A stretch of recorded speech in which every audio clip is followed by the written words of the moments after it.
Você já dormiu ao lado de um estranho por anos sem saber? Eu dormi.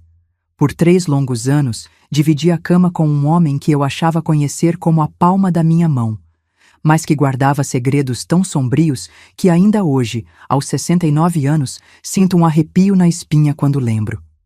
Era outubro de 1978. O cheiro de terra molhada pelas chuvas de São João ainda impregnava o ar de Campina Grande, e nossa casinha na Rua das Flores parecia menor a cada dia que passava. Eu tinha apenas 22 anos, cabelos castanhos sempre presos em coque. Minha mãe dizia que cabelo solto era coisa de mulher perdida. Meus olhos escuros carregavam uma ingenuidade que a vida se encarregaria de arrancar de mim nos meses seguintes. Naquela tarde específica, o sol entrava pela janela da cozinha, criando um desenho dourado no chão de tabuinha corrida. Eu costurava um vestido para Dona Maria da esquina. Era assim que ganhava uns trocados extras, com minha Singer preta herdada da vovó Conceição. O barulho ritmado da máquina se misturava com o som do Rádio Nacional tocando Luiz Gonzaga, e eu me sentia em paz com minha vida simples. Josias tinha saído cedo para os afazeres da igreja. Aos 28 anos, meu marido era o diácono mais respeitado de nossa comunidade. Alto, magro, com uma barba sempre bem aparada e uma voz que ecoava pela nave da igreja todos os domingos, pregando sobre moral, família e os caminhos de Deus. As senhoras da congregação suspiravam quando ele falava sobre o amor cristão, e os homens balançavam a cabeça concordando com suas palavras sobre responsabilidade e honra. "Que homem abençoado você arranjou, Sebastiana", me dizia Dona Expedita toda segunda-feira, quando nos encontrávamos no açougue do seu Raimundo. "Um servo de Deus desses é bênção que nem todo mundo recebe." E eu sorria, orgulhosa, sentindo-me sortuda por ter sido escolhida por alguém tão especial. Mas naquela tarde, quando fui arrumar nosso guarda-roupa para trocar a roupa de cama, minha vida desabou. Entre suas camisas brancas sempre engomadas, encontrei um caderno de capa preta, pequeno, quase escondido debaixo de sua Bíblia de couro. Minha curiosidade de mulher falou mais alto. Que pecado poderia haver em conhecer os pensamentos espirituais do meu próprio marido? Abri a primeira página com o coração batendo forte, esperando encontrar reflexões profundas sobre fé e devoção. O que vi foram palavras que gelaram meu sangue. Terça-feira, encontrei com Raimunda no galpão da feira. Ela disse que precisa de mais dinheiro para o filho doente.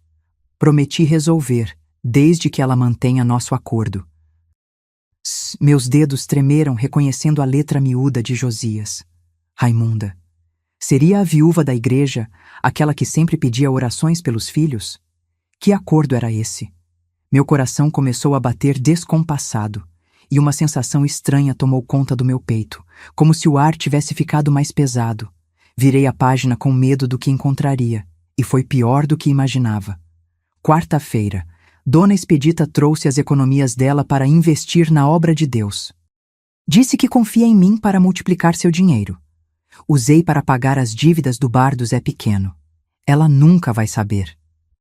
As palavras dançavam na minha frente. Dona Expedita, a mesma que me elogiava por ter um marido tão santo, estava sendo roubada por ele. O homem que pregava sobre honestidade todos os domingos estava desviando dinheiro das pessoas mais simples da nossa comunidade. Fechei o caderno com as mãos tremendo. O mundo ao meu redor parecia ter perdido as cores. O som da máquina Singer parou de repente. Só então percebi que tinha largado o tecido. Luiz Gonzaga ainda cantava no rádio, mas sua voz parecia vir de muito longe, como um eco de uma vida que não era mais minha. Meu nome é Sebastiana Santos Silva, e cresci acreditando que a vida era simples como uma receita de bolo: casamento, filhos, obediência ao marido e fé em Deus. Minha mãe, Dona Francisca, criou a mim e a Nadir, seguindo à risca os ensinamentos que sua própria mãe havia passado. Mulher direita não questiona, apenas aceita e confia na sabedoria dos homens que Deus colocou para nos proteger. Nossa família sempre foi católica praticante. Toda semana na igreja do Rosário, terço às sextas, novenas quando alguém adoecia. Papai, seu Manuel, trabalhava como marceneiro e raramente falava sobre sentimentos, mas enchia o peito de orgulho quando o padre elogiava suas filhas pela educação exemplar. Nadir, minha irmã mais nova, sempre foi mais questionadora. Já aos 19 anos, trabalhava na farmácia do seu Antônio e não morria de amores por casamento como eu. Conheci Josias numa festa junina da igreja em 1975. Eu tinha acabado de fazer 19 anos e ele, 25, já era seminarista, quase ordenado diácono. Lembro do meu coração acelerando quando ele me tirou para dançar quadrilha, suas mãos grandes e seguras conduzindo meus passos desajeitados. Ele falava sobre os planos de Deus para nossas vidas com uma convicção que me hipnotizava. Sebastiana, me disse naquela noite, enquanto caminhávamos de volta para casa sob o luar, sinto que Deus tem algo especial guardado para nós dois. Suas palavras ecoavam em minha mente por dias inteiros. Uma moça simples como eu, filha de marceneiro, sendo escolhida por um futuro homem da igreja, parecia um conto de fadas. Nosso namoro durou 2 anos. Encontros sempre acompanhados, conversas sobre família e fé, passeios na praça aos domingos depois da missa. Josias me cortejava como um verdadeiro cavalheiro, trazendo flores do jardim da casa paroquial, recitando versículos bíblicos que falavam sobre o amor entre marido e mulher. Você será a esposa que Deus preparou para me ajudar em minha missão, costumava dizer. E eu me derretia toda. O casamento foi em março de 1975, numa cerimônia linda na igreja lotada. Usei o vestido da minha mãe, reformado por minhas próprias mãos. Renda branca com manga comprida e uma cauda pequena que arrastava suavemente pelo chão. Josias estava lindo de terno azul marinho, emprestado do padrinho. O padre Macário, um homem corpulento de óculos grossos que comandava nossa paróquia há mais de 20 anos, presidiu a cerimônia com toda a solenidade. Que Deus abençoe essa união e faça dela exemplo para toda a comunidade, disse em sua voz grave durante a bênção final. As palavras ainda ecoavam em minha mente quando saímos da igreja sob uma chuva de arroz e pétalas de rosas. Eu me sentia a mulher mais sortuda do mundo. Mudamos para a casinha da Rua das Flores, herança da avó de Josias. 2 peças pequenas, cozinha nos fundos, um quintaverzinho com pé de manga e cerca de madeira. Não era luxo, mas para mim representava o início da família que eu tanto sonhava construir. Josias arrumou trabalho numa loja de materiais de construção durante a semana e se dedicava integralmente à igreja nos fins de semana.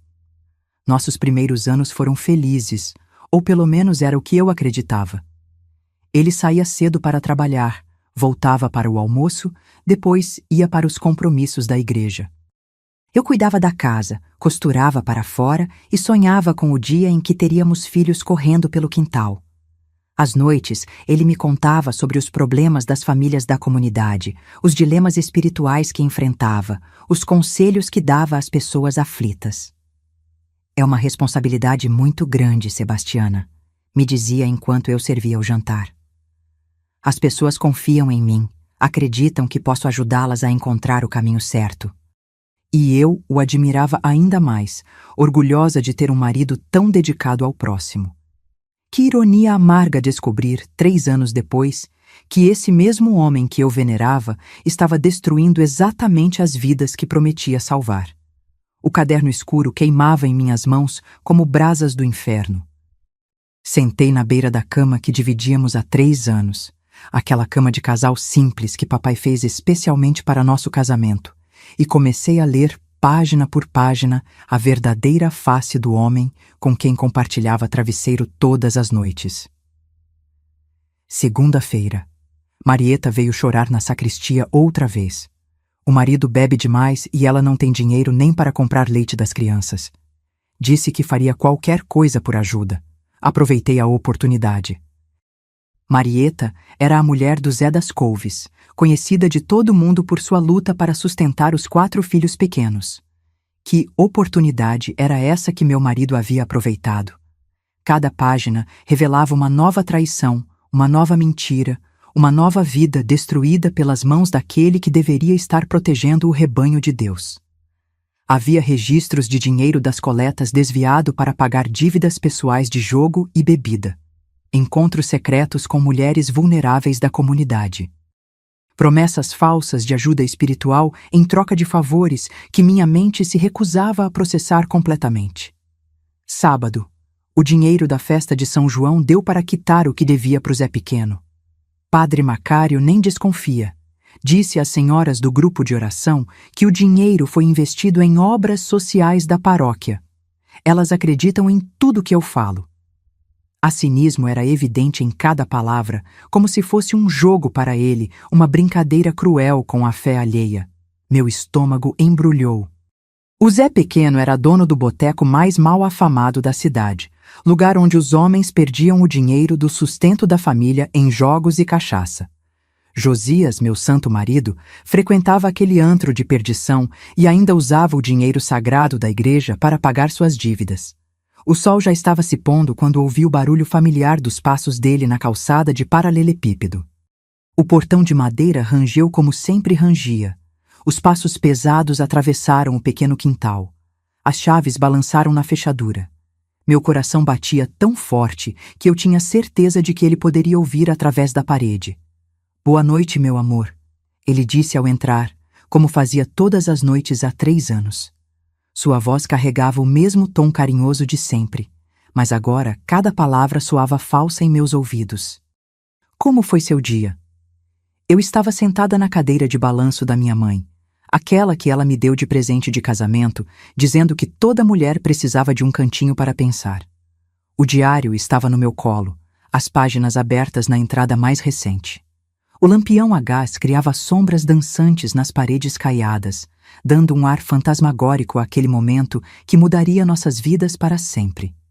"Interessante", respondi, minha voz soando estranha até para mim mesma. "Aprendi coisas novas sobre meu marido hoje."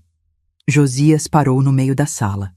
Vi seus olhos procurarem o que eu tinha nas mãos. Vi o exato momento em que reconheceu seu caderno secreto.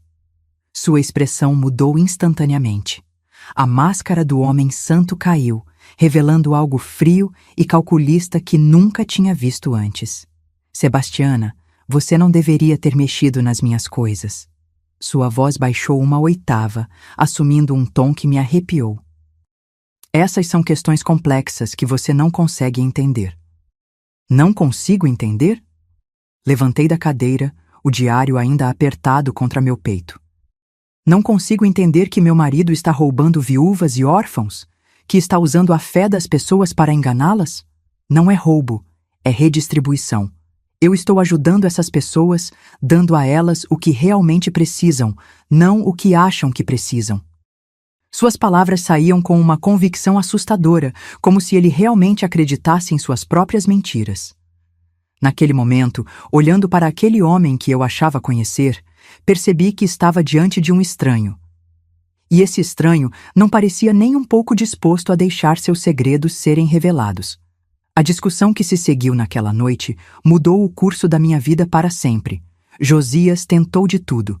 Primeiro a sedução, depois a manipulação, por fim, a intimidação.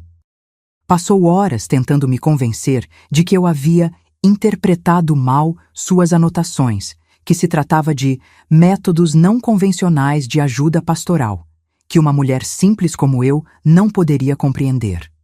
"Sebastiana, meu amor", ele disse, sentando ao meu lado na cama, tentando pegar minha mão. Eu me afastei como se tivesse levado um choque. "Você precisa confiar em mim. Tudo o que faço é pela glória de Deus e pelo bem das pessoas. Às vezes, os caminhos do Senhor são misteriosos." "Misteriosos?" Minha voz saiu mais alta do que eu pretendia. "Roubar dinheiro de viúva é misterioso? Enganar pessoas que confiam em você é caminho do Senhor?" Sua expressão endureceu. "Você não sabe de nada sobre o peso que carrego, sobre as responsabilidades que tenho. Essas mulheres, elas vêm até mim desesperadas, precisando de coisas que o dinheiro da igreja não pode comprar. Eu encontro maneiras de ajudá-las." Que maneiras, Josias? Explica para mim que maneiras são essas. Levantei do meu lado da cama, o diário ainda nas mãos trêmulas. Aqui diz que você prometeu trabalho para a Raimunda em troca de serviços especiais. Que serviços são esses? O silêncio que se seguiu foi mais revelador que qualquer confissão. Vi em seus olhos um lampejo de algo que nunca tinha visto antes. Não era arrependimento. Era cálculo frio. Ele estava avaliando suas opções, decidindo qual seria a melhor estratégia para me calar. Sebastiana, sua voz assumiu um tom paternal que me deu náuseas. Você sempre foi uma mulher de fé. Sempre confiou em mim, sempre me apoiou em minha missão. Não pode desistir de mim agora por causa de algumas anotações que você não compreende. Algumas anotações? Abri o diário numa página aleatória e li em voz alta. Quinta-feira. Dona Socorro trouxe as joias da falecida mãe para eu vender e reverter para os pobres. Vendi tudo por 300 cruzeiros e usei 200 para quitar a dívida do jogo de domingo. Ela ficará feliz em saber que ajudou uma família necessitada. Fechei o caderno com força. Isso não são anotações, Josias. Isso são crimes. Ele se levantou abruptamente e pela primeira vez em 3 anos de casamento, senti medo físico dele. Josias sempre fora um homem alto e forte, mas nunca havia demonstrado qualquer agressividade comigo. Naquele momento, porém, havia algo perigoso em sua postura, uma energia ameaçadora que fez meu instinto de sobrevivência disparar. Você vai me dar esse diário agora, ele disse, estendendo a mão. E vai esquecer tudo o que leu. Vai continuar sendo minha esposa dedicada e nunca mais vai questionar meus métodos. Não. A palavra saiu da minha boca antes mesmo que eu pudesse pensar. Não vou fingir que não sei quem você realmente é. Não vou continuar vivendo uma mentira. Então você vai contar para quem? Para o padre Macário? Para sua família? Ele deu um passo em minha direção e instintivamente recuei. Quem você acha que vão acreditar, Sebastiana? Na palavra de uma mulherzinha sem estudo ou na palavra do diácono mais respeitado da comunidade? Suas palavras me acertaram como uma bofetada. Ele estava certo. Quem acreditaria em mim? Eu era apenas Sebastiana, a costureirinha casada com o homem santo. Ele era Josias Silva, o diácono que todos admiravam, o conselheiro espiritual que as famílias procuravam nos momentos difíceis. Além do mais, ele continuou, sua voz assumindo um tom ainda mais sombrio. Se você abrir a boca sobre isso, vai destruir muito mais que minha reputação. Vai destruir a fé de centenas de pessoas. Vai acabar com famílias inteiras que dependem da esperança que a igreja oferece. Você realmente quer carregar esse peso na consciência? A manipulação era tão sutil e cruel que por um momento me senti vacilando. E se ele estivesse certo? E se minha revelação causasse mais mal que bem? Mas então me lembrei do rosto de Dona Expedita, sempre tão confiante quando falava sobre investir suas economias na obra de Deus. Lembrei de Raimunda carregando o peso de criar os filhos sozinha e sendo explorada pelo homem que deveria protegê-la. O peso na minha consciência vai ser muito maior se eu ficar calada, respondi, surpreendendo-me com minha própria coragem. Essas pessoas têm o direito de saber a verdade. Foi então que vi a máscara cair completamente. O homem santo, o esposo dedicado, o servo de Deus, tudo desapareceu, revelando alguém que eu não conhecia e que me aterrorizava. O que se seguiu foi a noite mais longa da minha vida. Josias alternava entre súplicas dramáticas e ameaças veladas, como um ator ensaiando diferentes papéis para ver qual funcionaria melhor comigo. Às vezes chorava, implorando meu perdão e prometendo mudanças. Minutos depois, assumia um tom frio e calculista, lembrando-me de minha dependência financeira e social dele. Sebastiana, você não tem para onde ir, disse ele em determinado momento, sentado na beira da cama com a cabeça entre as mãos. Sua família vai ficar horrorizada. Seu pai vai se sentir traído por ter entregue a filha para um homem que considera filho. Sua mãe vai morrer de vergonha na comunidade. E a Nadir? Coitada da Nadir. Vai sofrer por tabela. Ninguém vai querer se casar com a irmã da mulher que destruiu um homem de Deus. Cada palavra era uma punhalada certeira em meus pontos mais vulneráveis. Ele me conhecia bem demais. Sabia exatamente onde apertar para me fazer duvidar de minha própria coragem. E por momentos, sua estratégia funcionava. Eu me via imaginando a dor nos olhos do meu pai, a vergonha da minha mãe, o futuro arruinado da minha irmã. Mas então eu abria aquele diário maldito novamente e via os nomes das mulheres que ele estava destruindo. Marieta, tentando alimentar 4 filhos sozinha. Raimunda, viúva e vulnerável. Dona Socorro, que havia entregado as últimas lembranças da mãe falecida, confiando na bondade dele. Como eu poderia proteger minha família às custas de tantas outras? Você não entende, Sebastiana, ele continuou, levantando e caminhando pela pequena sala como um animal enjaulado. O dinheiro da igreja nunca é suficiente para ajudar todos que precisam. Eu encontrei maneiras de multiplicar esses recursos, de fazer mais com menos.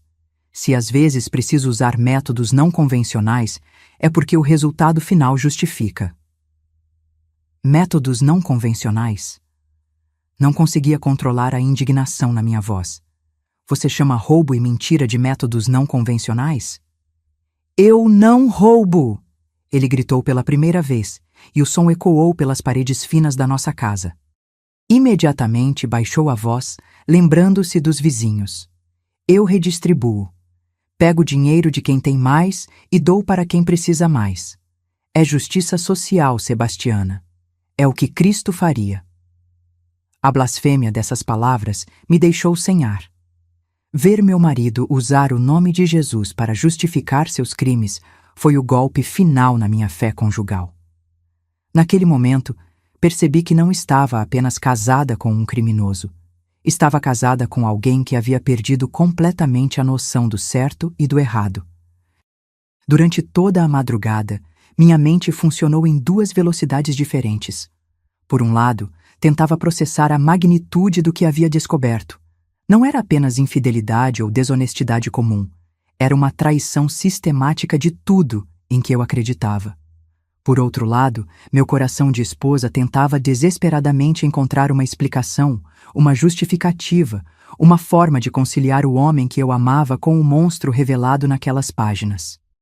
Lembro-me de sentar na cadeira de balanço da minha mãe e me embalar devagar, como fazia quando era criança e precisava pensar em algum problema. O movimento ritmado sempre me acalmava, mas naquela noite nem isso funcionou. Meu corpo inteiro tremia, não de frio, mas de uma angústia profunda que parecia vir de dentro dos ossos. Por que, Josias? Perguntei em determinado momento, quando ele finalmente parou de fazer seus discursos justificadores. Por que você fez isso comigo? Por que mentiu para mim todos esses anos? Ele olhou para mim com uma expressão que jamais esquecerei. Não era remorso, era impaciência, como se eu fosse uma criança fazendo perguntas óbvias demais. Eu não menti, Sebastiana. Eu apenas não contei tudo. Há coisas na vida de um homem que a esposa não precisa saber. E não precisa saber que o marido é ladrão?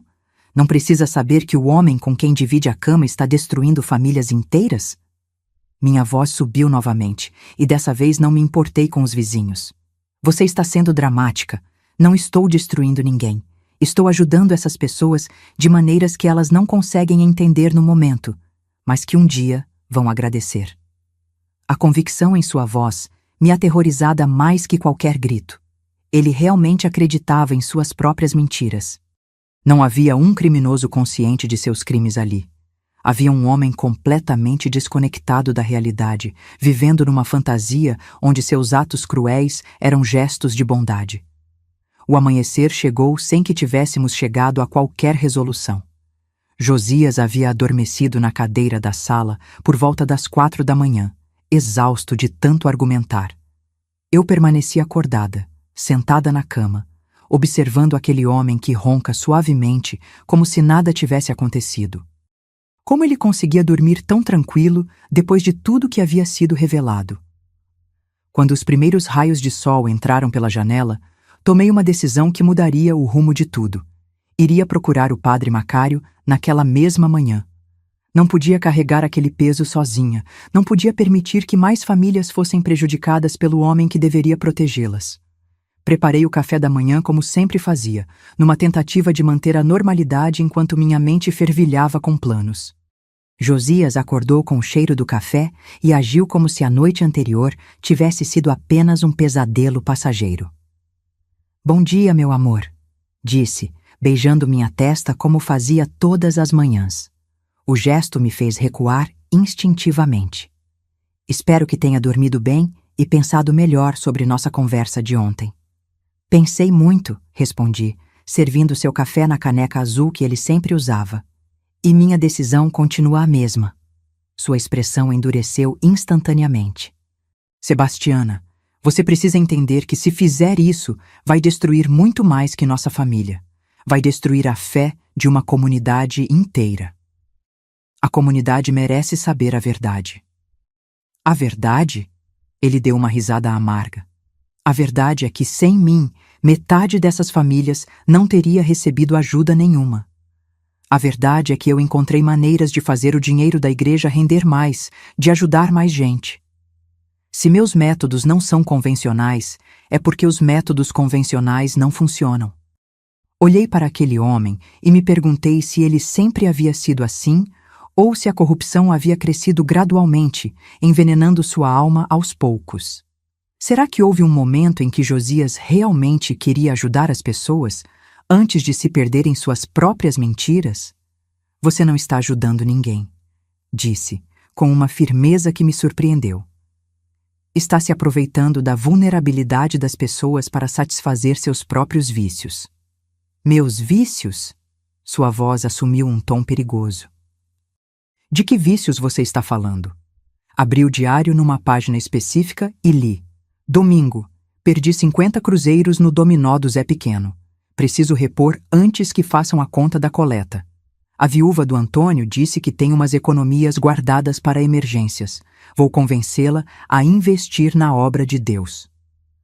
O silêncio que se seguiu foi ensurdecedor. Josias ficou parado, a caneca de café a meio caminho da boca, como se tivesse sido petrificado. Finalmente, ele pousou a caneca na mesa com um barulho seco. "Você vai me entregar esse diário", disse, levantando-se devagar. "E vai esquecer tudo que leu, ou vai se arrepender pelo resto da vida." A ameaça explícita me fez gelar. "Você está me ameaçando, Josias? Estou tentando proteger você de cometer o maior erro da sua vida. Estou tentando salvar nosso casamento, nossa família, nossa vida juntos. Mas se você insistir em me trair dessa forma..." "Eu é que estou traindo? Eu?" A indignação explodiu dentro de mim.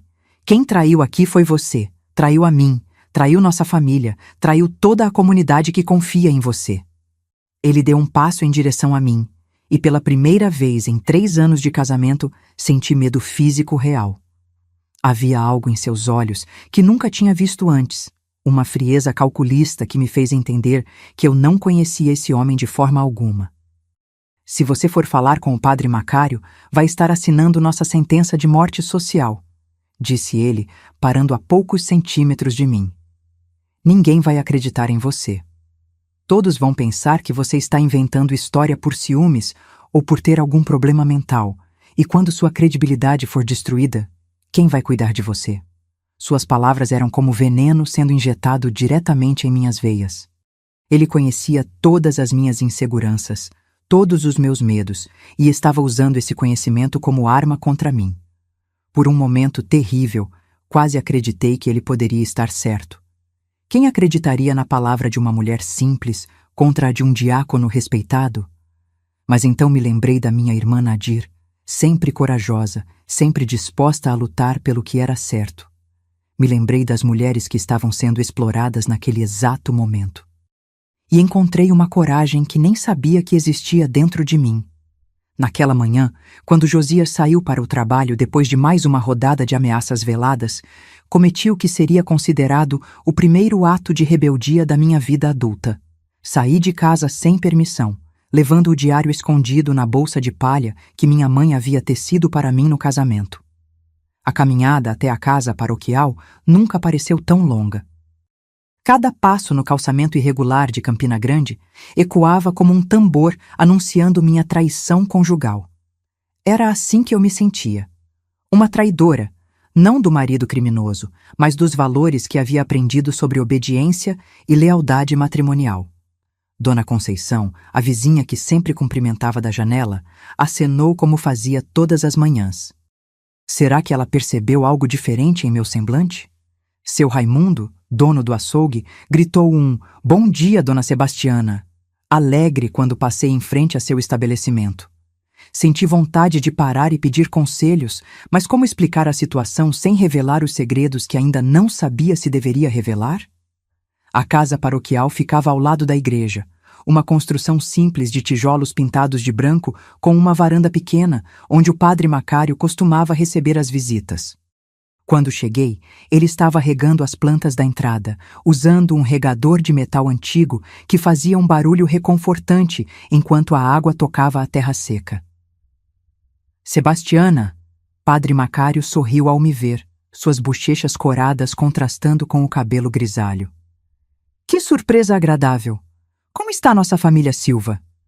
A pergunta inocente me atingiu como um soco no estômago. Nossa família Silva? Como eu poderia explicar que não existia mais família Silva, que tudo não passava de uma fachada cuidadosamente construída? "Padre", comecei, minha voz saindo mais fraca que o planejado. "Preciso conversar com o senhor sobre algo muito sério." Ele deve ter percebido algo em meu tom, porque imediatamente largou o regador e me fez sinal para entrar. Nos sentamos na salinha simples onde ele costumava atender os paroquianos. 2 cadeiras de madeira, uma mesa pequena, um crucifixo na parede e uma estante com livros religiosos. "O que está acontecendo, minha filha? Você está com uma aparência preocupada." Durante vários minutos, não consegui encontrar palavras. Como começar uma conversa que destruiria a reputação do homem em quem ele mais confiava? Como explicar que havia descoberto que meu próprio marido era um lobo em pele de cordeiro? "Padre", finalmente consegui dizer, "encontrei algumas coisas, algumas anotações, que me preocupam muito sobre Josias." Seus olhos se encheram de compaixão imediata. "Ah, entendo. Problemas conjugais são mais comuns do que imaginamos, Sebastiana. O casamento é uma jornada de altos e baixos e..." "Não é isso, padre", interrompi, reunindo toda a minha coragem. "É sobre as atividades dele na igreja, sobre o dinheiro das coletas, sobre como ele tem tratado algumas mulheres da comunidade." A expressão do padre mudou instantaneamente. A bonhomia paternal deu lugar a uma seriedade que raramente via nele. "Sebastiana, essas são acusações muito sérias. Tem certeza do que está dizendo?" Tirei o diário da bolsa com mãos trêmulas. Encontrei isto entre as coisas dele. São anotações, confissões, não sei bem como chamar. Mas está tudo aqui, padre. Tudo. Padre Macário pegou o caderno como se fosse uma cobra venenosa. Abriu na primeira página e começou a ler em silêncio. Vi sua expressão mudar progressivamente. Primeiro surpresa, depois incredulidade, depois horror. A cada página virada, suas bochechas ficavam mais pálidas. "Meu Deus", murmurou após vários minutos de leitura. "Meu Deus do céu, o que é isto?" "É a verdade sobre meu marido, padre. A verdade sobre o homem que o senhor confia para representar nossa igreja." Ele fechou o diário e ficou em silêncio por longos minutos, olhando fixamente para o crucifixo na parede, como se procurasse orientação divina. Finalmente, voltou os olhos para mim com uma expressão que nunca esquecerei: dor, decepção e uma tristeza profunda que parecia vir de muito dentro de sua alma.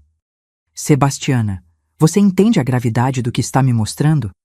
Se essas anotações forem verdadeiras, e pela caligrafia parecem ser mesmo de Josias, estamos diante de crimes que vão além da esfera religiosa. Isso é uma questão de polícia. A palavra polícia me fez tremer. Até aquele momento, eu havia pensado no problema apenas em termos de moralidade religiosa. A ideia de envolver as autoridades legais transformava tudo numa realidade muito mais assustadora e definitiva.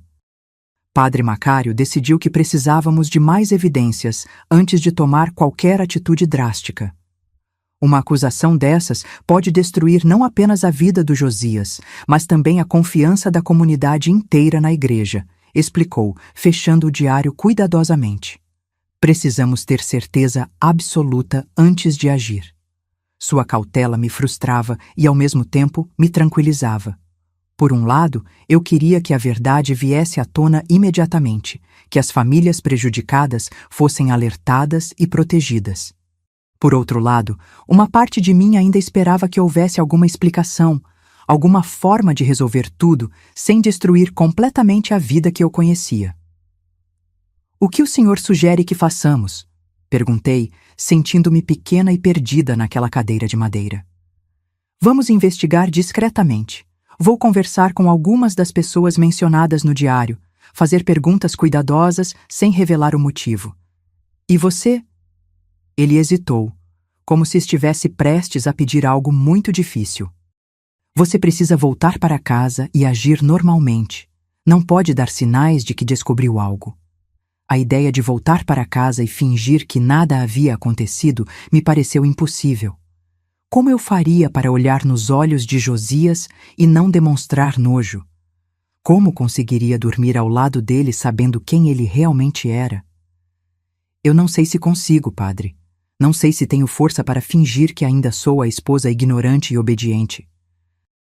Padre Macário se inclinou para a frente, segurando minhas mãos com suas mãos calejadas pelos anos de trabalho pastoral. Sebastiana, você é mais forte do que imagina. Já provou isso ao trazer essa situação até mim, mesmo sabendo que poderia destruir sua própria vida. Agora precisa ser forte mais um pouco, pelo bem de todas as pessoas que estão sendo prejudicadas. Voltei para casa com o coração pesado, carregando o fardo de um segredo que parecia crescer a cada minuto. Josias ainda não havia retornado do trabalho, então aproveitei para tentar organizar meus pensamentos e preparar minha performance de esposa normal. Quando ele chegou para o almoço, tentei agir como sempre agia. Servi sua comida, perguntei sobre o trabalho, comentei sobre as fofocas dos vizinhos. Mas havia uma tensão no ar que mesmo alguém tão egocêntrico quanto Josias não pôde ignorar. Você está estranha hoje, disse ele observando-me enquanto comia o feijão tropeiro que havia preparado. Aconteceu alguma coisa? Meu coração disparou. Nada demais. Só estou um pouco cansada. Cansada de quê? Você não faz nada além de ficar em casa costurando. Suas palavras carregavam um desprezo que eu nunca havia notado antes, ou talvez nunca havia me permitido notar. Cuidar de uma casa e trabalhar como costureira não é não fazer nada, Josias. Ele me olhou com surpresa. Eu nunca havia contestado suas palavras antes. Sempre aceitava tudo com a submissão que me haviam ensinado ser própria de uma esposa cristã. Desde quando você me responde dessa forma? Sua voz assumiu um tom de advertência. Desde quando uma mulher não pode expressar sua opinião em sua própria casa? As palavras saíram antes que eu pudesse controlá-las, alimentadas pela raiva acumulada das últimas 24 horas. Josias largou o garfo no prato com um barulho seco. Sebastiana, você está se comportando de forma muito estranha. Primeiro ontem à noite com suas acusações absurdas, agora com essa atitude rebelde. Está me preocupando. A palavra rebelde me fez rir, um riso amargo que ecoou pela pequena cozinha.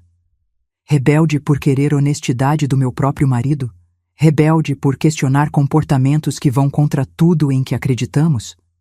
Chega! Ele se levantou bruscamente, a cadeira raspando no chão de cimento queimado. Não sei o que deu em você, mas essa conversa termina aqui. Você vai esquecer essas bobagens e voltar a ser a esposa que sempre foi. E se eu não quiser? A pergunta pairou no ar como uma bomba prestes a explodir.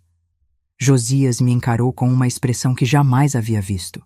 Não era mais o marido tentando controlar a esposa rebelde. Era algo muito mais perigoso. Você não tem escolha, disse ele, sua voz baixa e carregada de ameaça. Não tem dinheiro próprio, não tem profissão, não tem para onde ir. Sua família ficaria horrorizada se soubesse que você está difamando o marido com mentiras. Você depende de mim para tudo, Sebastiana. Seria bom se lembrasse disso. Naquele momento, compreendi com clareza cristalina que minha luta seria muito mais difícil do que imaginara. Não estava apenas enfrentando um marido criminoso. Estava enfrentando todo um sistema que me mantinha presa, dependente e vulnerável. Os dias que se seguiram foram uma tortura silenciosa. Durante o dia, quando Josias estava trabalhando, eu conseguia respirar um pouco melhor. Costurava na máquina Singer da vovó, tentando manter alguma normalidade enquanto minha mente fervilhava com pensamentos sobre como escapar daquela situação. Mas quando ele voltava para casa, eu precisava interpretar o papel da esposa submissa, e cada hora dessa encenação me consumia por dentro. Padre Macário havia começado suas investigações discretas, mas os resultados chegavam até mim aos pedaços, como peças de um quebra-cabeças terrível. Numa quinta-feira, ele apareceu em casa durante a hora do almoço, quando sabia que Josias estaria no trabalho. Conversei com Dona Expedita, disse ele, sentando-se na cadeira da sala com uma expressão sombria. Fiz perguntas cuidadosas sobre os investimentos que ela fez na igreja. Sebastiana, a situação é ainda pior do que imaginávamos. Meu estômago se contraiu. O que ela disse? Ela entregou todas as economias da vida, quase 500 cruzeiros, acreditando que Josias iria multiplicar o dinheiro através de negócios sagrados. Isso foi há 6 meses. Quando perguntei sobre os resultados do investimento, ela disse que Josias sempre tem uma desculpa nova. O dinheiro está rendendo lentamente, precisa de mais tempo, os negócios de Deus não podem ser apressados. 500 cruzeiros era uma fortuna para uma viúva como Dona Expedita.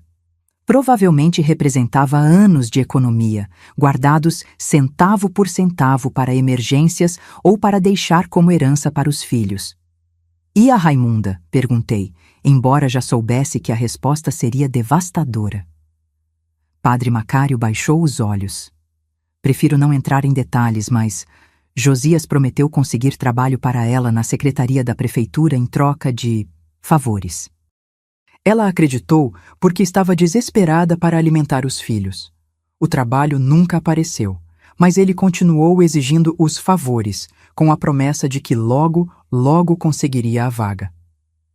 A náusea que senti foi tão intensa que precisei me levantar e correr para o quintal para respirar ar fresco. Apoiei-me no pé de manga, tentando processar a magnitude da crueldade do homem com quem eu compartilhava a cama todas as noites. Padre, disse quando consegui voltar para dentro, não posso mais fingir que não sei de nada.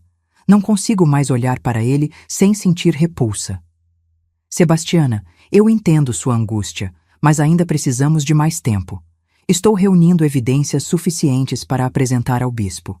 Quando tivermos um caso sólido, Josias será afastado de todas as funções eclesiásticas e as autoridades competentes serão notificadas. Mais tempo? Padre, enquanto esperamos, mais famílias estão sendo destruídas. A cada dia que passa, Josias encontra novas vítimas. Você acha que eu não sei disso?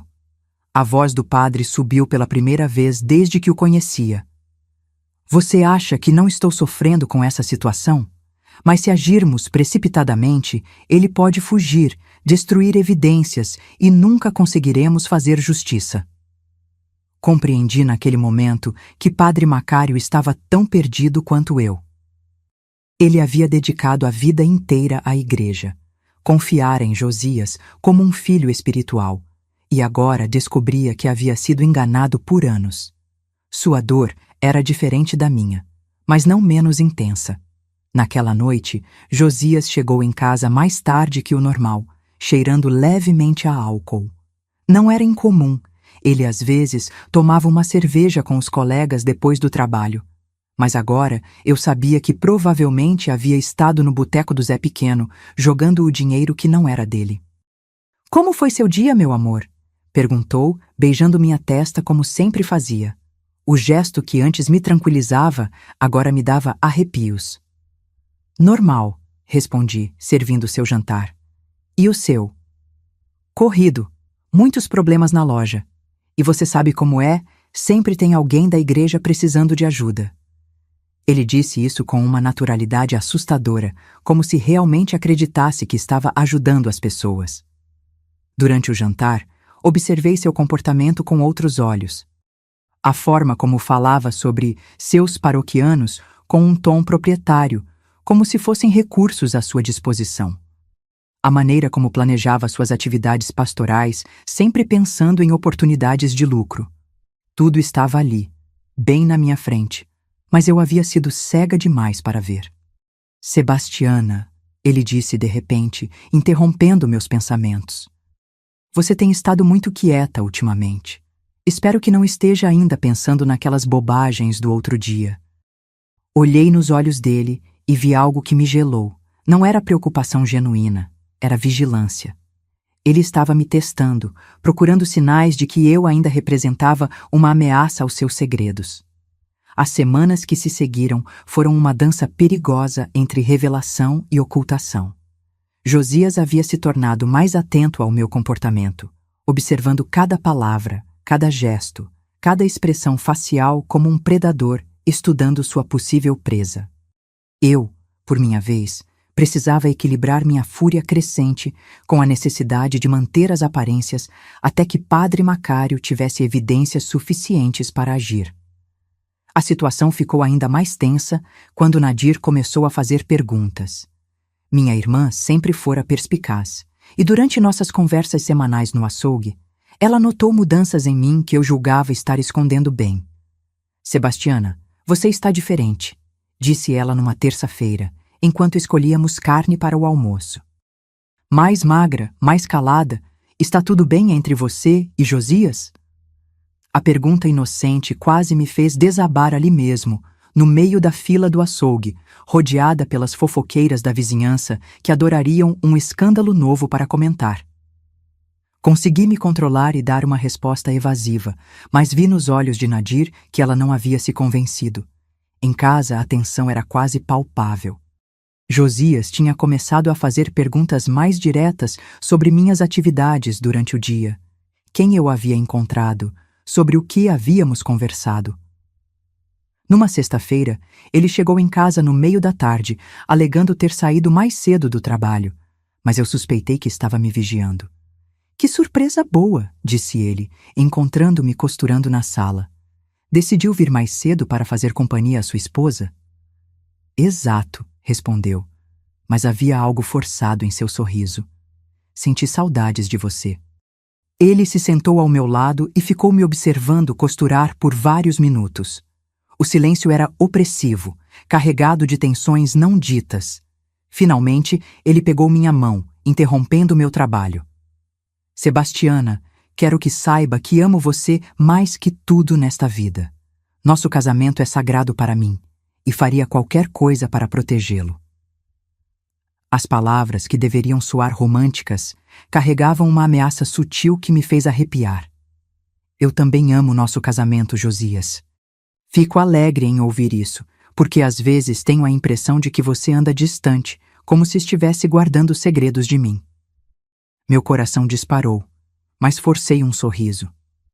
Que segredos eu poderia ter? Minha vida é você, nossa casa, a igreja. Exatamente. Sua vida é nossa família. E família protege família, não é verdade? Família não faz nada que possa prejudicar os outros membros. A conversa continuou nesse tom de ameaças disfarçadas de declarações de amor. Quando ele finalmente saiu para seus afazeres da igreja, fiquei sozinha tremendo de nervos. A rede estava se fechando e eu podia sentir que em breve algo teria que acontecer. Foi nesse mesmo fim de semana que Padre Macário conseguiu a confirmação definitiva que precisava. Num sábado de manhã, ele apareceu em casa com uma expressão sombria que não deixava dúvidas sobre o que havia descoberto. Sebastiana, preciso falar com você urgentemente. Josias está em casa? Saiu para uma reunião da igreja. Deve voltar só à tarde. Ele entrou e se sentou pesadamente na cadeira, como um homem que carregava o peso do mundo nos ombros. Conversei com todas as mulheres mencionadas no diário. Conversei com alguns comerciantes da cidade. Conversei com o tesoureiro da paróquia vizinha. Sebastiana, a situação é muito pior do que imaginávamos. Meu sangue gelou. O que mais você descobriu? Josias não está apenas roubando nossa comunidade. Ele tem um esquema que se estende por várias paróquias da região. Usa a credibilidade que tem como diácono para ganhar a confiança de pessoas em outras cidades e então aplica os mesmos golpes que aplica aqui. A revelação me deixou sem ar. Não se tratava de um homem que havia se perdido gradualmente. Era um criminoso profissional que usava a religião como ferramenta de trabalho. Há mais, continuou o padre Macário. Descobri que ele tem dívidas muito grandes com agiotas perigosos. Pessoas que não brincam quando o assunto é dinheiro. Ele está desesperado, Sebastiana, e homens desesperados fazem coisas desesperadas. O que isso significa para nós? Significa que não temos mais tempo. Vou falar com o bispo amanhã mesmo e na segunda-feira apresentarei evidências às autoridades. Josias será preso. Não há mais como evitar. Naquele momento, olhando para a expressão grave do padre, compreendi que minha vida estava prestes a mudar definitivamente. Não haveria mais volta, não haveria mais fingimento. A tempestade que se aproximava destruiria tudo o que eu conhecia, mas talvez fosse o único caminho para a verdade finalmente vir à luz. O domingo amanheceu nublado, com aquele ar pesado que antecede as tempestades de verão em Campina Grande. Josias havia acordado mais cedo que o normal, preparando-se para os serviços religiosos do dia com um cuidado quase obsessivo. Observei-o da cama, fingindo ainda estar dormindo, enquanto ele se barbeava no espelhinho pequeno pendurado na parede do quarto. Havia algo diferente nele naquela manhã, uma tensão que eu nunca havia notado antes, ou talvez que nunca havia me permitido ver. Seus movimentos eram mais bruscos, suas expressões mais duras quando pensava que eu não estava olhando. Era como se uma máscara estivesse começando a escorregar, revelando o verdadeiro homem por trás da fachada santa. Sebastiana, disse ele de repente, sem se virar do espelho. Hoje vou precisar que você fique em casa. Não quero que saia para lugar nenhum. A ordem me pegou de surpresa. Por quê? Sempre vou à missa dominical. As pessoas vão estranhar minha ausência. Estou dizendo que hoje você vai ficar em casa. Sua voz havia assumido um tom autoritário que raramente usava comigo. Invente uma desculpa. Diga que está com dor de cabeça, indisposição feminina, qualquer coisa. Sentei na cama, um frio no estômago me alertando de que algo estava muito errado. Josias, o que está acontecendo? Por que você não quer que eu vá à igreja?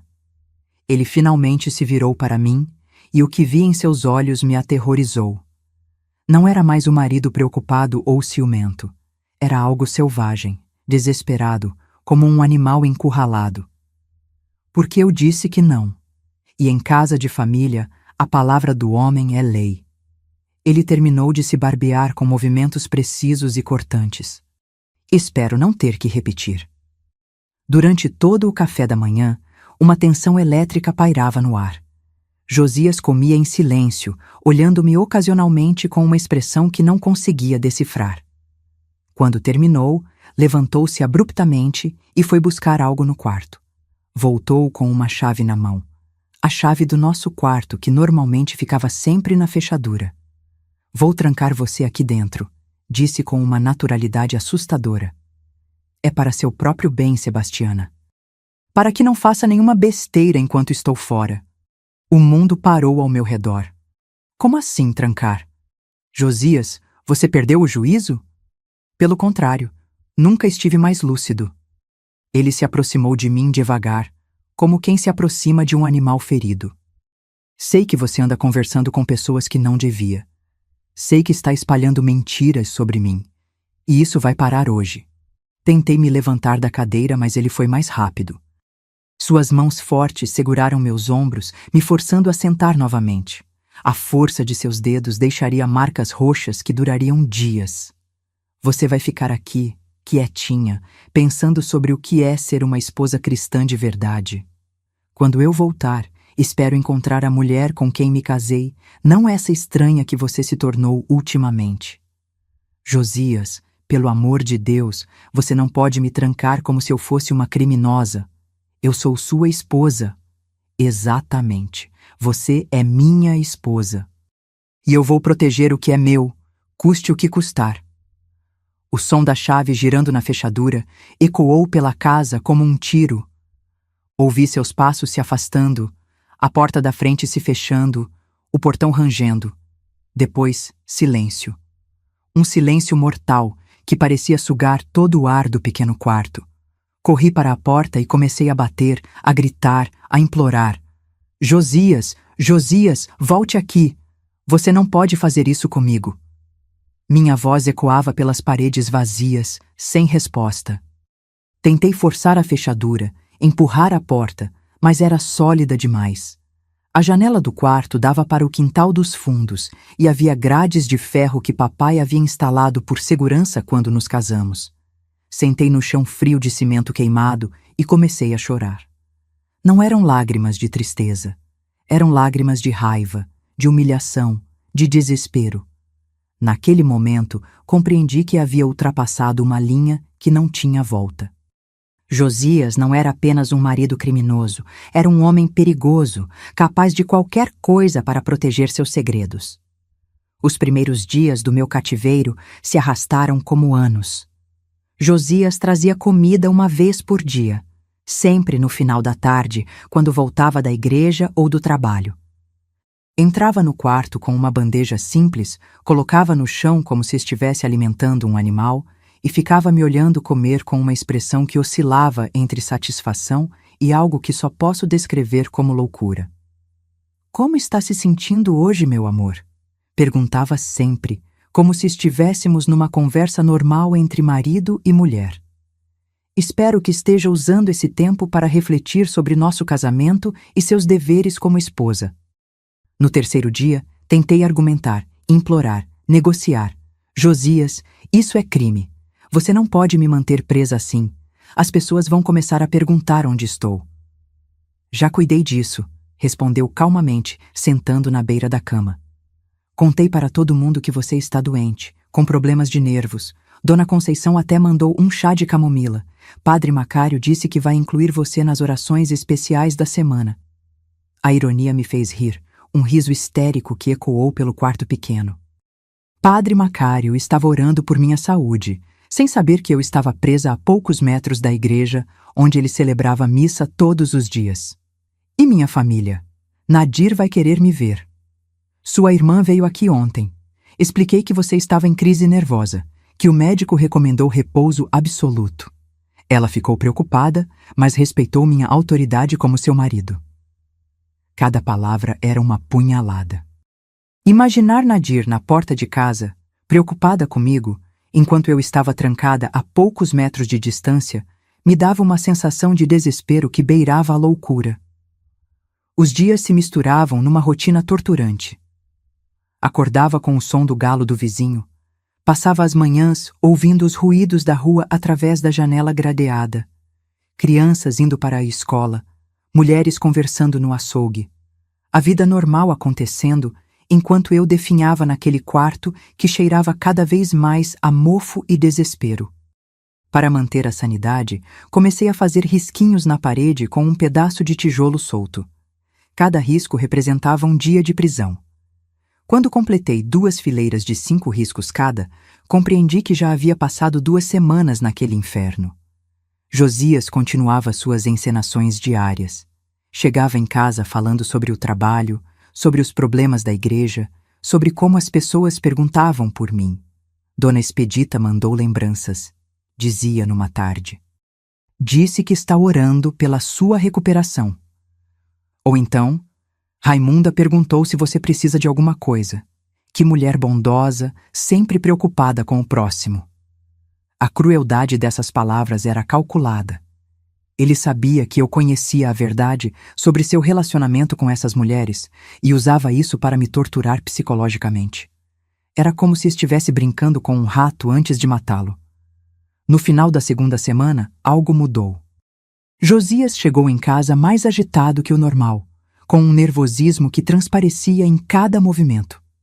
Trouxe meu jantar como sempre, mas dessa vez ficou mais tempo no quarto, caminhando de um lado para o outro como um animal enjaulado. Sebastiana, disse finalmente parando na minha frente. Algumas pessoas estão fazendo perguntas inconvenientes sobre nossa família, sobre você. Meu coração disparou. Que tipo de perguntas? Sua irmã está desconfiando. Padre Macário também. Ontem ele quis vir aqui te visitar, e eu tive que inventar uma desculpa sobre você estar dormindo sob efeito de medicação.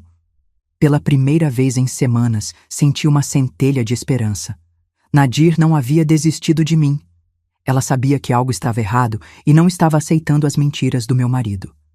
Vou precisar tomar medidas mais drásticas, continuou Josias, e havia algo em sua voz que me gelou o sangue.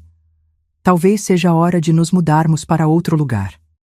Recomeçar em uma cidade onde ninguém nos conhece.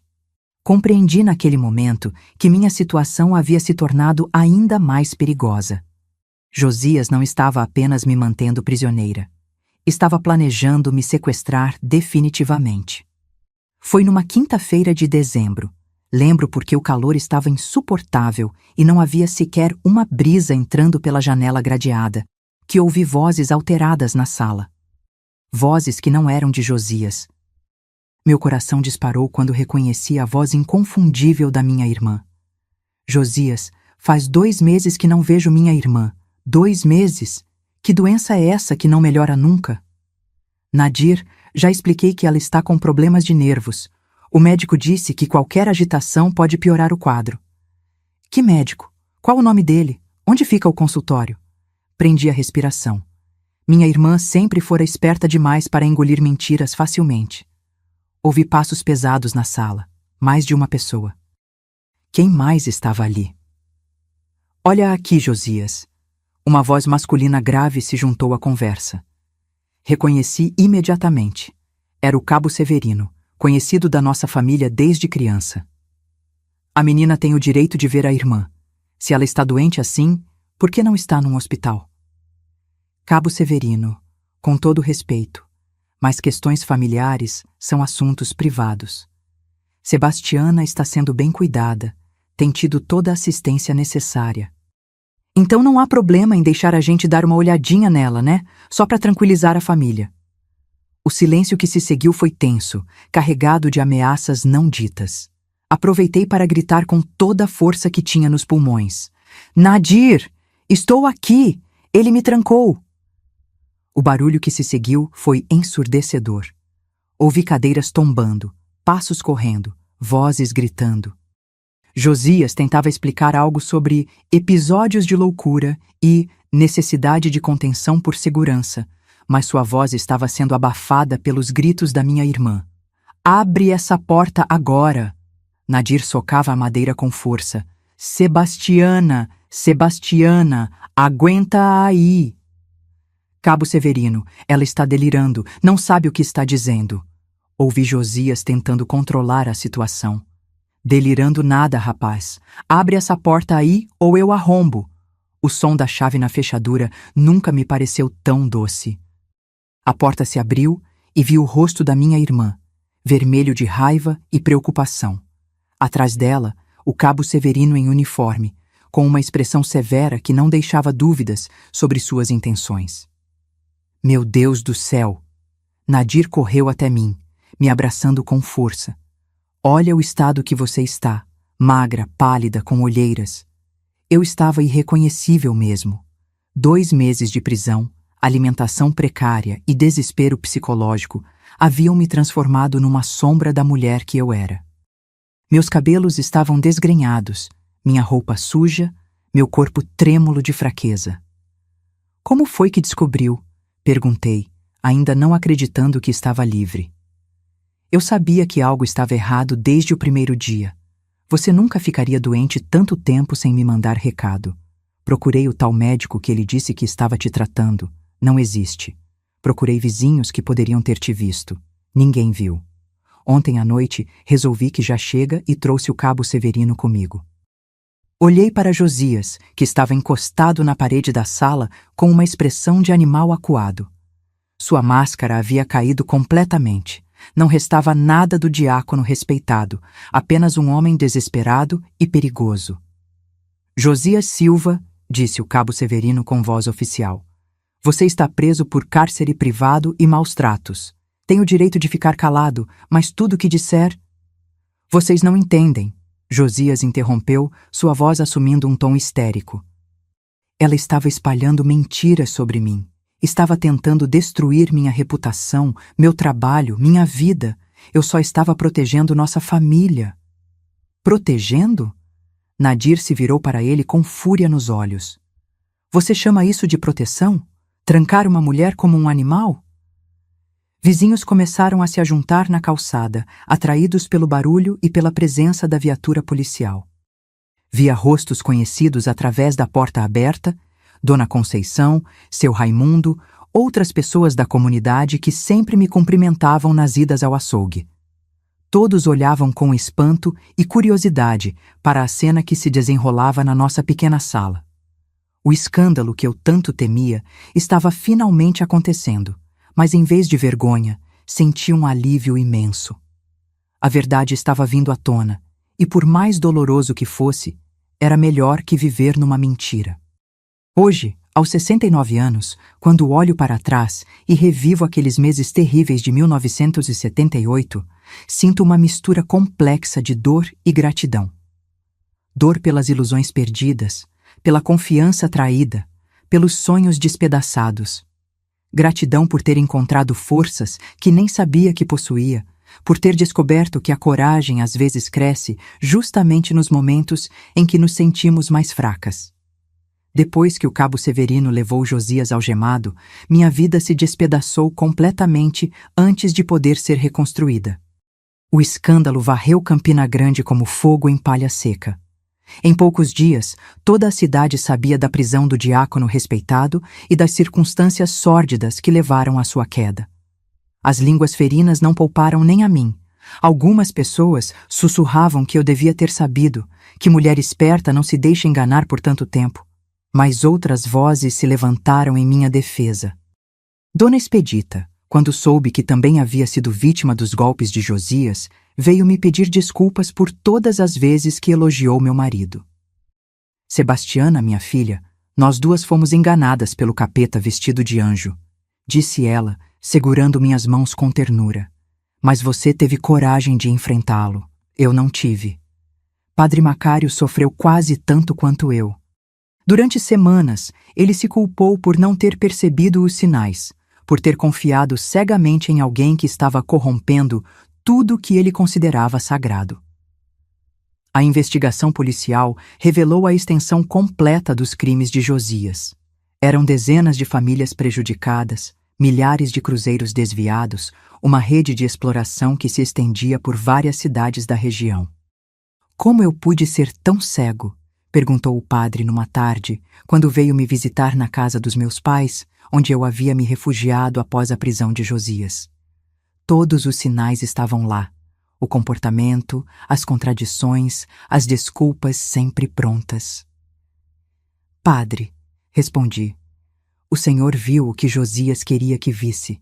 Ele era um mestre da manipulação, construiu uma persona tão convincente que enganou a todos nós. A verdade é que levei anos para compreender completamente como havia sido manipulada. Josias não era apenas um marido infiel ou desonesto. Era o que hoje chamaríamos de um psicopata funcional. Alguém capaz de sentir as emoções certas, dizer as palavras certas, assumir os comportamentos certos, tudo calculado para obter o que queria das pessoas ao seu redor. Durante meses após sua prisão, acordei no meio da noite suando frio, revivendo conversas antigas com outros olhos. Quantas vezes ele havia me testado? Quantas vezes havia ajustado sua performance baseado nas minhas reações? Quantas das nossas conversas íntimas haviam sido apenas coleta de informações sobre minhas vulnerabilidades?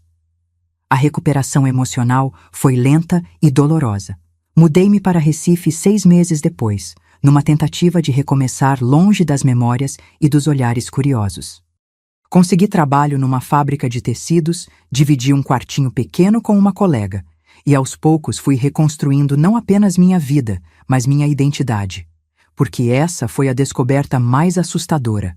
Durante os 3 anos de casamento com Josias, eu havia me perdido completamente. Sebastiana, a mulher, havia desaparecido, substituída por uma versão idealizada de esposa cristã perfeita. Uma persona tão artificial quanto a de meu marido, só que eu não sabia que estava representando. Em Recife, longe de todos os papéis que me haviam sido impostos desde criança, comecei a descobrir quem eu realmente era. Descobri que tinha opiniões próprias sobre política, religião, relacionamentos. Descobri que gostava de ler romances, coisa que Josias sempre desencorajava, dizendo que mulher casada não precisa encher a cabeça com fantasias. Descobri que era capaz de sustentar conversas interessantes com pessoas de backgrounds diferentes do meu. Mais importante ainda, descobri que era capaz de confiar em meu próprio julgamento. Durante anos, havia delegado todas as decisões importantes para Josias, acreditando que ele, como homem e servo de Deus, tinha mais sabedoria que eu. Aprender a confiar em minha própria percepção da realidade foi um processo longo e às vezes aterrorizante. Houve momentos em que duvidei de minha própria sanidade. E se eu estivesse errada? Perguntava-me durante as noites insones. E se Josias realmente estivesse tentando ajudar as pessoas, só que de maneiras que eu não conseguia compreender? Mas então me lembrava das lágrimas de Dona Expedita quando descobriu que suas economias haviam sido roubadas. Me lembrava do desespero de Raimunda quando percebeu que havia sido explorada. E sabia que minha percepção estava correta. A fé também precisou ser reconstruída do zero. Como continuar acreditando em Deus depois de ver sua palavra ser usada como ferramenta de manipulação? Como confiar novamente em líderes religiosos depois de descobrir que aquele em quem mais confiava era um lobo disfarçado? A resposta veio aos poucos, através de pequenos gestos de bondade que encontrei pelo caminho. A colega de trabalho que dividiu comigo seu almoço quando descobriu que eu estava com dificuldades financeiras. O padre da paróquia de Recife, que me ouviu contar minha história sem julgamentos, oferecendo apoio em vez de sermões. As outras mulheres que conheci ao longo dos anos e que também haviam sobrevivido a relacionamentos abusivos, cada uma com sua própria jornada de reconstrução. Percebi que Deus não estava na manipulação de Josias, mas na coragem que encontrei para confrontá-lo.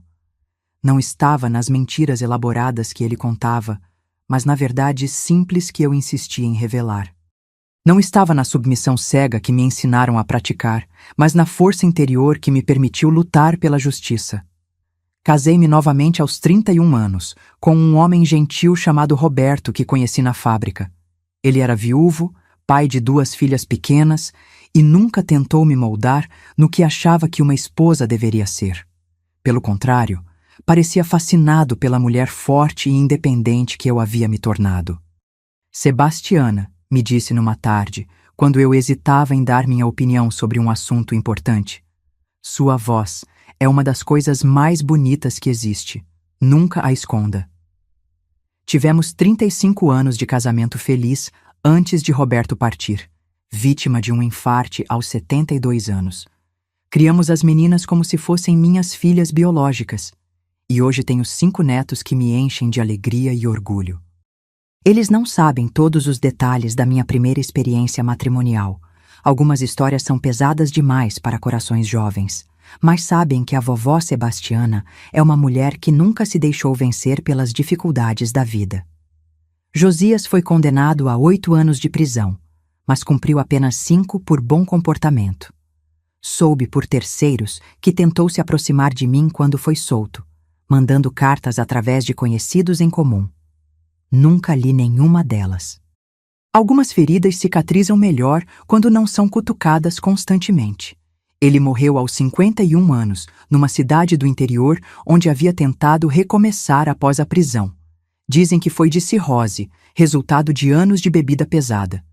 Quando soube da notícia, não senti nem alívio nem tristeza. Apenas uma espécie de vazio, como se estivesse fechando um capítulo que já havia sido esquecido há muito tempo. O que aprendi nestes 47 anos desde aquela experiência terrível? Aprendi que a roupa santa nem sempre veste gente honesta, que palavras bonitas podem esconder intenções cruéis, que a vulnerabilidade, quando bem direcionada, pode se transformar na nossa maior força. Aprendi também que não existe vergonha em ter sido enganada por alguém habilidoso na arte do engano. A vergonha estaria em permanecer na mentira depois de descobrir a verdade. A vergonha estaria em escolher a comodidade da ilusão, em vez da dificuldade da realidade. Mas a lição mais importante que aprendi foi sobre a natureza da coragem. Durante anos, achei que coragem era a ausência de medo. Hoje sei que coragem é sentir medo e agir mesmo assim. É tremer de pavor e ainda assim dar um passo à frente. É ter o coração acelerado e a voz embargada, mas continuar falando a verdade. Naquela noite de outubro de 1978, quando encontrei o diário de Josias, eu era uma mulher de 22 anos, assustada, ingênua, sem recursos financeiros ou experiência de vida. Tinha todos os motivos do mundo para ficar calada, para fingir que não havia visto nada, para preservar a segurança ilusória do meu casamento. Mas alguma coisa dentro de mim, talvez a herança de mulheres fortes que vieram antes de mim, talvez uma centelha divina que refuse a ser apagada pela mentira, me deu forças para agir. E essa decisão mudou não apenas minha vida, mas a vida de dezenas de famílias que continuavam sendo exploradas por aquele homem. Se você que me escuta está vivendo uma situação parecida, se descobriu que a pessoa em quem mais confia está traindo essa confiança de forma sistemática, saiba que você não está sozinha. Saiba que sua percepção provavelmente está correta, mesmo que tentem convencê-la do contrário. Saiba que você tem mais força do que imagina, e que essa força não vem da ausência de medo, mas da disposição de agir apesar dele. A vida é curta demais para ser desperdiçada vivendo mentiras, por mais confortáveis que elas possam parecer. A verdade dói, mas a mentira mata a alma aos poucos, dia após dia, até não sobrar nada da pessoa que você realmente é. Hoje, aos 69 anos, olho no espelho e vejo uma mulher que sobreviveu, que cresceu, que encontrou alegria após a dor mais profunda. Vejo rugas que contam histórias de sorrisos e lágrimas, mãos que trabalharam duro para reconstruir uma vida, olhos que aprenderam a ver além das aparências. E me sinto grata.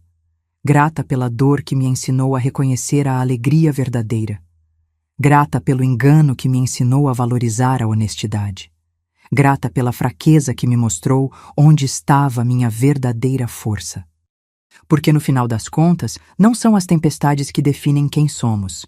É como escolhemos reconstruir depois que elas passam.